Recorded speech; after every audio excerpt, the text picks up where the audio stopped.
Students, मैं वैशाली आ गई हूँ अपने चैनल आरवी क्लासेस पर। तो जैसे कि आप सबको पता है कि हमारा first chapter the constitutional framework from Indian polity from M Laxmikanth चल रहा है।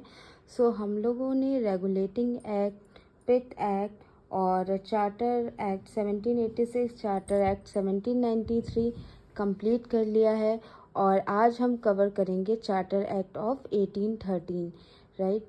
सो स्टूडेंट्स, अगर आपने प्रीवियस वीडियोस नहीं देखे हैं तो प्लीज़ मैंने अपने चैनल पर प्लेलिस्ट बना के रखी है, प्लीज़ गो फॉर इट और please like, subscribe and follow my channel.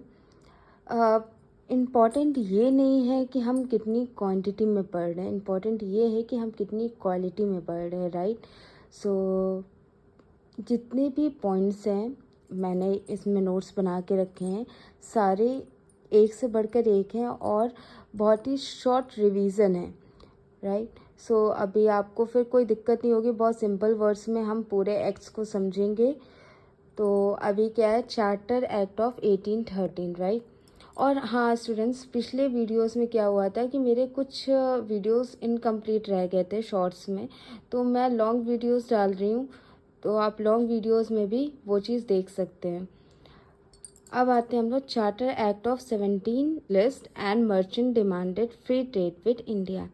क्या हुआ था कि जितने भी ब्रिटिश के इंडस्ट्रीज़ थी, ठीक, मर्चेंट्स थे,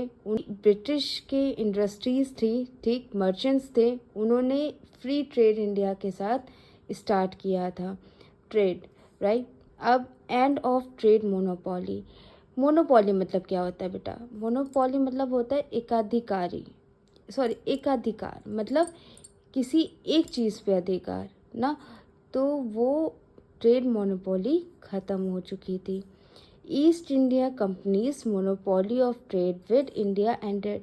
अब जो ईस्ट इंडिया कंपनी की मोनोपोली थी ट्रेड वाली, वो इंडिया के साथ एंड हो चुकी थी।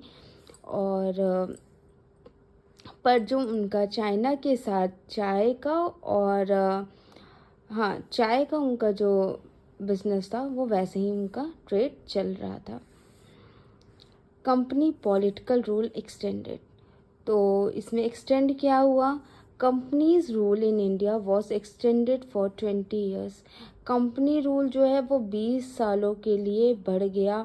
और पहली बार ऐसा हुआ था कि जो क्रिश्चियन मिशनरीज थे, हाँ, वो इंडिया में लीगली अलाउड थे अपने रिलीजियस वर्क और एजुकेशन को गेन करने के लिए।